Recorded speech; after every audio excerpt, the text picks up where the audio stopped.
Tidak hadir korum 9 bulan, menghina pengadilan. Catat PP masukkan dalam putusan. Terima kasih. Kapan? Sampai kapan negara ini akan jadi benar? Hukum dipermainkan.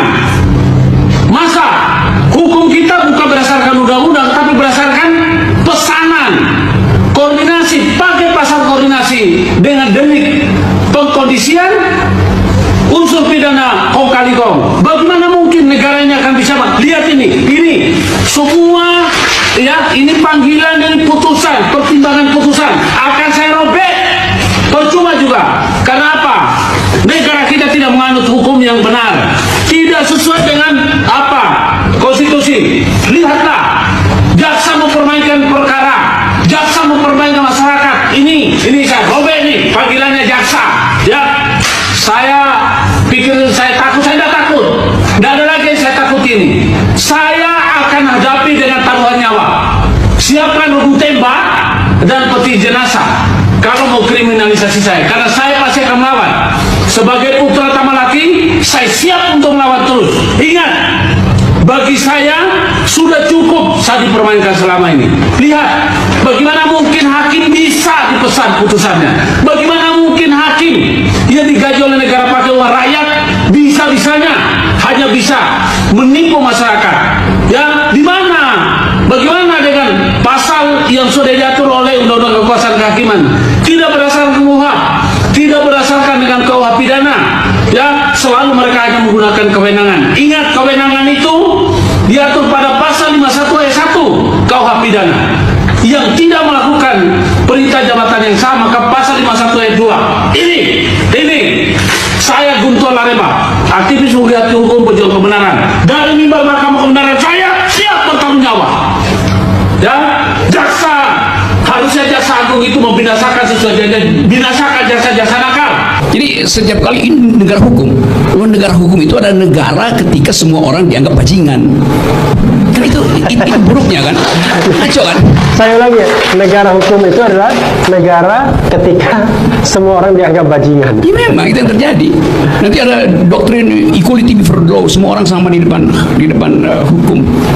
Padahal prinsip equality before the law bukan semua orang sama di depan hukum, tetapi hukum harus sama diakses oleh orang yang berbeda. Orangnya memang berbeda.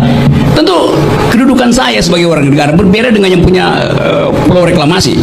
Dia punya status lebih tinggi, maka dia nggak sama dengan saya, nggak ada soal. Tetapi akses saya ke hukum harus sama itu. Jadi akses yang harus sama, bukan orang yang harus jadi sama tuh. Nggak ada kita semua dipukul rata oleh hukum, nggak.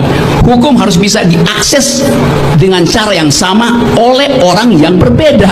Itu namanya equality before the law itu. Itu hal yang simpel, yang kadang-kala salah diucapkan oleh politisi karena memang cuma mau gagah-gagahan equality before the law. Ngerti apa enggak itu poin itu? Jadi demokrasi itu artinya kita berbeda tapi kita punya akses yang sama terhadap hukum. Itu namanya equality before the law. Itu kata John Locke begitu. Jadi orang yang cuma ngutip-ngutip phrasing itu dia nggak ngerti. Di penjelasan Pak Setio tadi jelas banget keterlibatan dia sudah diketahui dari pas OTT. Kenapa baru sudah 5 tahun dia ditetapkan sebagai tersangka? Terus sebelumnya Pak, kalau menurut kami ini adalah intimidasi dari Ketua Umum PDIP Megawati Soekarno Putri yang bilang kalau Hasto ditahan atau ditangkap oleh KPK dia akan datang ke sini. Bagaimana KPK menanggapi itu dan apakah KPK melihat itu bagian dari intimidasi dari Ketua Umum PDIP itu tersebut? Terus yang ketiga, kalau dari penjelasan Pak Setio tadi berarti sudah sangat rinci keterlibatan Hasto. Nah, seharusnya kasus ini udah lama. Kapan Hasto bakal ditahan? Karena terlihat sangat rinci gitu perkara ini. Ya baik. Pertama, kenapa baru sekarang? Ya. Jadi kalau rekan-rekan melihat, gitu, kasus ini kan sejak 2019 sudah ditangani. Gitu. Tapi kemudian baru sekarang.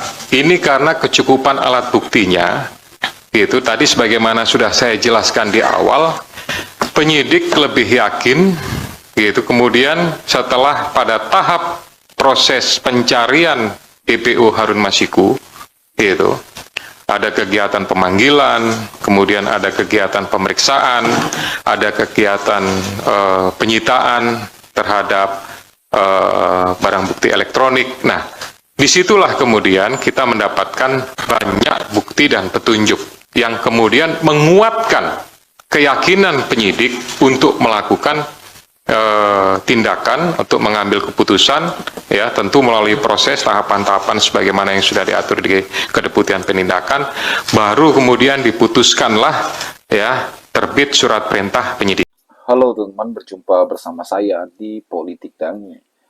Kalau kita melihat ya bagaimana seorang hakim yang sangat marah sekali ya, ini terkait dengan bagaimana sidang gugatan ijazah Jokowi, teman-teman. Sebenarnya bukan hanya Roy Suryo dan kawan-kawan ya yang menggugat ijazah Pak Jokowi, itu sebenarnya banyak juga ya, di Solo juga ada, sehingga sebenarnya hal ini juga sudah menjadi rahasia umum, teman-teman.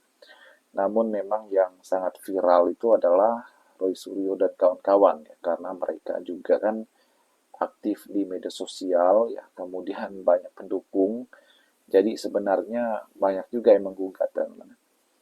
Ya, kalau kita melihat ya bagaimana juga Gibran ya yang digugat, yang diduga tidak mempunyai ijazah SMA dan sebagainya, ini kan viral juga ya beberapa waktu lalu. Roy Suryo juga sempat berbicara tentang hal itu. Bahkan Roy Suryo sempat pergi ke Australia, di mana Gibran ini pernah sekolah ataupun kuliah di sana ya, teman. Dan itulah keberanian Roy Suryo ya. Kalau kita melihat memang rentetan ijazah Pak Jokowi ini memang sangat-sangat belum ada ujungnya, teman. Bagaimana Roy Suryo dan kawan-kawan ini memang sangat berani ya. Bahkan orang-orang yang sudah menggugatnya di pengadilan, teman. Jadi ini ramai sekali dan belum ada titik terangnya dan hasilnya. Tapi kalau kita mengingat bagaimana ijazah Pak Jokowi juga pernah digugat zamannya Bambang Tri yang sekarang sudah bebas, dan itu juga kasus yang sama juga, teman-teman. Jadi netizen juga banyak ya yang berkomentar tentang hal ini ya, supaya ini clear, tidak ada yang di penjara, tidak ada yang terjerat kasus ini lagi ya. Jadi netizen juga ingin supaya itu diperlihatkanlah ke publik ya, supaya puas, supaya tahu ya kan.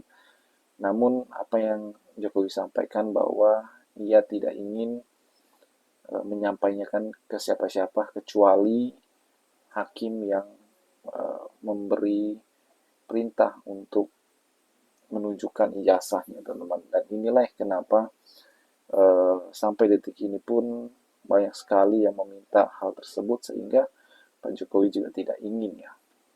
Tapi itu hak beliau, teman-teman, hak warga negara. Dan kalau kita melihat ya, mungkin sebentar lagi akan masuk ke persidangan ijazah Pak Jokowi ini disidangkan. Bagaimana menurut kalian?